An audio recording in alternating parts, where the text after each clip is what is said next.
ہمارے ساتھ موجود ہے سابق سفارتکار ہیں اور سینئر تجزیہ کار ڈاکٹر جمیل احمد صاحب. بہت شکریہ آپ نے ہمیں وقت دیا. ڈاکٹر صاحب, آپ نے مختلف ممالک میں کام کیا, مختلف حکومتوں کے ساتھ آپ نے کام کیا. پاکستان کے موجودہ نظام حکومت کو آپ کیسا دیکھتے ہیں؟ کتنے مطمئن آپ اس سے؟ دیکھیں, نظام حکومت میں تو کوئی اتنا جھول نہیں ہے, لیکن اس کے چلانے میں بہت زیادہ جھول ہے. اور جو جھول اس میں ہے نظام حکومت میں, جو ہمارے ملک میں ہے, کیونکہ ہمارے ملک میں مختلف قومیتیں رہتی ہیں ریجنل لحاظ سے, اور ٹرسٹ ڈیفیسٹ ہمارے ملک میں زیادہ ہے. ہمارا ملک ہوموجینیس نہیں ہے, جیسے آپ ترکی کی مثال لے رہے ہیں, زیادہ تر ہوموجینیس معاملات ہیں وہاں. تو اس لحاظ سے اگر دیکھا جائے تو اس میں ایسا نظام پریزیڈنشل ہو یا پارلیمنٹری نظام ہو, اس میں ضروری ہے کہ ساروں کا حصہ برابر ہو. اب اس پارلیمنٹری نظام میں کیوں آبادی کے لحاظ سے ایم این ایز کی سیٹ ڈسٹریبیوٹ ہوتی ہے؟ پنجاب میں سب سے زیادہ سیٹس ہیں. پنجاب میں تو صدارتی نظام کو اگر تھوڑا سا ریویو کر کے وہ کر لیا جائے اور باقی صوبے اس پر مطمئن رہیں اپنی ریپرزنٹیشن پہ, تو کوئی حرج نہیں ہے. لیکن صدارتی معاملات ہمارے ایسے ملک کے لیے, کیونکہ وہ کہتے ہیں کہ دودھ کا جلا وہ چھاچھ بھی پھونک پھونک کے پیتا ہے, تو ہمارے ملک میں کوئی تجربہ صدارتی نظام کا بھی اچھا نہیں رہا. ملک تو لخت ہو گیا, باقی معاملات رہے, لیکن اس کا مطلب یہ ہے کہ نہیں ہے کہ صدارتی نظام کوئی برا ہے. ڈاکٹر صاحب, ایشیا کی اگر بات کریں تو یہاں ان ممالک نے زیادہ ترقی کی ہے جہاں صدارتی نظام رہا. مطلب اگر ہم بات کریں چین کی, اگر ہم بات کریں ترکی اور ملیشیا کی, تو وہاں پر صدارتی نظام سے ہی کامیابیاں آئیں. آپ نہیں سمجھتے کہ یہ مثالیں جو ہیں یہ ہمارے لیے بھی بہتر ہیں؟ جی ہاں, ہمارے لیے یقیناً بہتر ہے. اور ہمارے لیے کیونکہ وہاں اب اس میں دو قسم کی باتیں آ جاتی ہیں نا. ایک تو یہ آ جاتی ہے کہ ہمارا اگر اس نظام کے تحت صدر ہم چننا شروع کر دیں تو صوبہ پنجاب کے علاوہ کہیں کا کوئی صدر ہو ہی نہیں سکتا. اگر ابھی جو موجودہ آپ دیکھتی ہیں ڈسٹریبیوشن اور موجودہ جس طرح آپ پارٹیز کی پوزیشنز دیکھتی ہیں, اب وہ بھٹو والا زمانہ تو گیا نہیں کہ رہا نہیں کہ چاروں صوبوں سے ان کو ووٹ ملتے تھے. اب تو ہمیں یہ ماننا پڑے گا کہ یہ تمام پارٹیاں زیادہ تر اپنے اپنے صوبے میں سکڑ کے آ گئی ہیں, 2-4 سیٹیں ادھر اور ادھر, ماں سوائے ایک پارٹی کے جو کہ ابھی آزاد امیدوار کے طور پر وہ چل رہے ہیں آگے.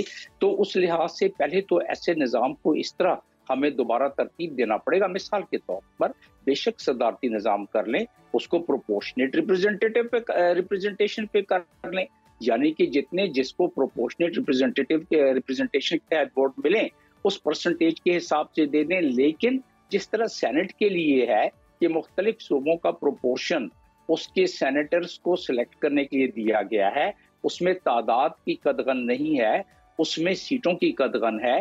تو لہٰذا اگر پنجاب کے لیے ایک مخصوص کر دیا جائے کہ اتنی پنجاب سے ووٹ جو ملیں گے وہ اس سے زیادہ, مطلب یہ ہے کہ 1 لاکھ پر اگر وہاں کاؤنٹ ہوگا کہ جی 1 لاکھ پر ہمیں 1 ووٹ ملے گا, تو بلوچستان میں ظاہر ہے ہمیں 10,000 پہ 1 ووٹ کرنا پڑے گا. ٹھیک ہے, وہ تو تناسب آپ نے بالکل ٹھیک بتا دیا. لیکن ڈاکٹر صاحب, ایک تو ہے پارلیمانی نظام, ایک صدارتی نظام, اور ایک ہے اسلامی نظام. آپ نے مختلف ممالک کے نظام کو اسٹڈی بھی کیا ہے. یہ جو پارلیمانی نظام ہے یا پھر صدارتی نظام, ان دونوں نظاموں میں سے اسلامی نظام کے قریب کون سا نظام ہے؟ جی, دونوں نظام کو آپ اسلامی نظام کے قریب رکھ سکتے ہیں. اس میں نظام میں تو کوئی نہیں, وہ تو آپ جو کانسٹیٹیوشن کی آپ کی جو شکیں ہیں, اس کانسٹیٹیوشن میں ماں سوائے وہ شکیں جس میں کہ پارلیمان کو آپ نے ایگزیکٹو اتھارٹی دی ہوئی ہے, اور جو وہاں لیڈر آف دی ہاؤس کو ایگزیکٹو اتھارٹی دی ہوئی ہے, ماں سوائے یہ کہ وہ ایگزیکٹو اتھارٹی, اور اس سے مراد کیا ہے ایگزیکٹو اتھارٹی سے, کہ صدر جو ہے وہ ہیڈ آف اسٹیٹ بھی ہوگا اور ہیڈ آف گورنمنٹ بھی ہوگا. اس کا مطلب کیا ہوا؟ اس کا مطلب یہ ہوا کہ صدر جو ہے وہ تمام جو منسٹریز کے سیکٹریز ہیں یا چیف آف آرمی اسٹاف ہے, ایئر اسٹاف ہے, نیوی اسٹاف ہے, وہ بھی اپوائنٹ کرے گا. ابھی ایسا نہیں ہے کیونکہ کانسٹیٹیوشن میں ایسا نہیں ہے. وہ پرائم منسٹر کے ریکمنڈیشن پہ صرف ایک دستخط مہر لگا دیتے ہیں. تو اس لحاظ سے صدر وہ ہیڈ آف اسٹیٹ بھی ہے, ہیڈ آف گورنمنٹ بھی ہے, اور پارلیمنٹ کا اس کو یہ ہے کہ پارلیمنٹ صرف لیجسلیشن کر سکتی ہے, اور پارلیمنٹ کا یہ ہے کہ صدر ویٹو کر سکتا ہے پارلیمنٹ کے کسی لیجسلیشن کو, لیکن پارلیمنٹ دوبارہ اس کو اپنی سپر ووٹنگ سے, یعنی دونوں پارلیمنٹ مل کے سپر ووٹنگ سے اس ویٹو کو ختم بھی کر سکتے ہیں. تو چیک اینڈ بیلنس بہت اچھا ہے اس میں.